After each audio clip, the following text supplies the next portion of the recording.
Now we're going to talk about putting in citations.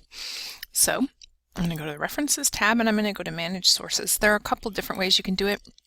I prefer to put my sources in first and then add the citations. It seems to make more sense to me. So I'm going to pause while I type the information in here. What I'm going to do is click New.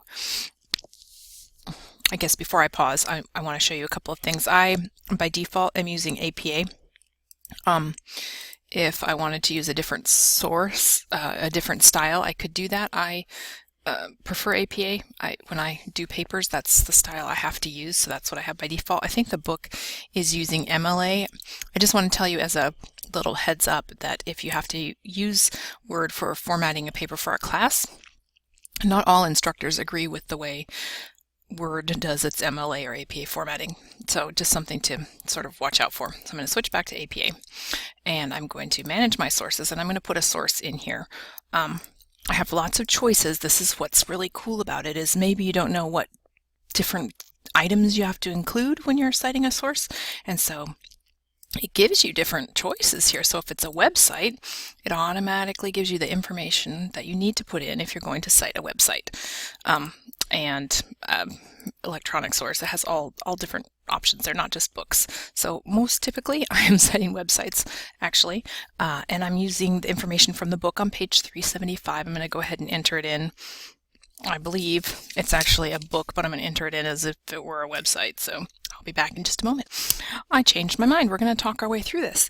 I go to click on author here. I want to point out that there's an example down here, and the name is last name first and then first name. So it's Santiago, comma, Anne, and then the title of the article is Mountain Biking for Youth Programs. I am just going to point out, because I think we do a lot of citing of websites, yes, that the name of the web page is different from the name of the website. So actually this is my title, and my title, like the title of an article, is going to be the name of the web page. The name of the website is going to be like the name of a newspaper. If you can sort of wrap your mind around that, that's the best way to do it. We're just going to call this mountain biking. And our year is 2013.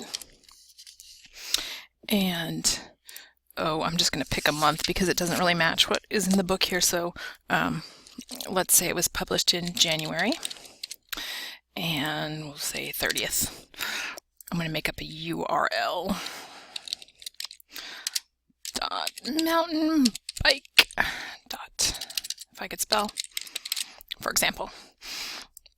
And I'm going to say, okay, now we have a master list over here. So this is the list of all of the sources that we've used for this program on this computer. And this is the current list, the ones that we are probably going to use in this document. And then it looks like I have a little bit of a problem there, because look, I used a small a to say Anne, and I need to change that. So I can edit, it's highlighted, I can edit it. I can go in and type a capital A for Anne, say OK. Update both the master list and the current list, yes.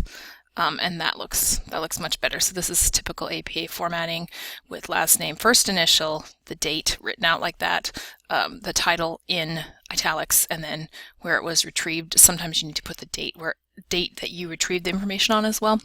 So we're going to now close this, and I'm going to cite this source right here, Camper's Personal Bikes. This is what I need to cite. I'm just making something up.